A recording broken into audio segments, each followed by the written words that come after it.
आणि एक मोठी बातमी समोर आली आहे। वडगाव शेरीमध्ये 2 गटात दगडफेक झालेली आहे व तरुणांच्या 2 गटांमध्ये दगडफेक आणि मारामारीची घटना समोर आली आहे। याचा व्हिडिओ आपण पाहतोय। काल रात्री उशिरा ही घटना घडली आणि याचा व्हिडिओ आता समोर आलेला आहे। वडगाव शेरीमध्ये ही घटना घडली आहे। 2 गटांमध्ये तुफान राडा झालेला आहे।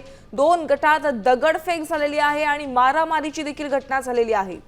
याचं कारण अद्याप समोर आलेलं नाहीये। तर या प्रकरणावर पोलिसांनी काय कारवाई केली आहे हे देखील समोर आलेलं नाहीये। आपण ही घटना वडगाव शहरातली पाहतोय, ज्या ठिकाणी 2 गटात दगडफेक झालेली आहे, मारामारी झालेली आहे। या घटनेचा व्हिडिओ आता समोर आलेला आहे। आपण पाहतोय 2 गटांमध्ये भर रस्त्यामध्ये मारामारीची घटना घडलेली आहे। एकमेकांवर दगडफेक करण्यात आलेली आहे, मात्र त्याचं कारण समोर आलेलं नाहीये। आगामी पालिका निवडणुकीसंदर्भात 2 पक्षांमध्ये हा वाद घडलेला आहे का, या संदर्भात इतर कोणता दुसरं कारण आहे हे देखील समोर आलेलं नाहीये। या संदर्भात अधिकचे अपडेट जाणून घेऊयात आमचे प्रतिनिधी सागर आव्हाड यांच्याकडून। सागर, वडगाव शेरीमध्ये 2 गटांमध्ये मोठा राडा झाल्याचं समजतं, नेमकं कारण काय आहे? पोलिसांनी काही कारवाई केली आहे का?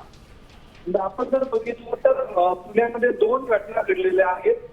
शिवसेना शहर प्रमुख नाना भांगरे प्रभाग 41 मध्ये सारिका पवार आणि नाना भांगरे यांच्यावर गेल्या असता त्यांच्या गाडीवरची दगडफेक जी आहे ती करण्यात आलेली आहे। आणि दुसरी घटना उमेदवारासंदर्भात वडगाव शेरीमध्ये घडलेल्या अशा 2 घटना वेगवेगळ्या ज्या आहेत त्या आपल्याला मिळतात। आणि नाना भांगरे असतील, सारिका पवार असतील, आता घटनास्थळी आहेत, पोलीस आहेत, ते तपास करताय।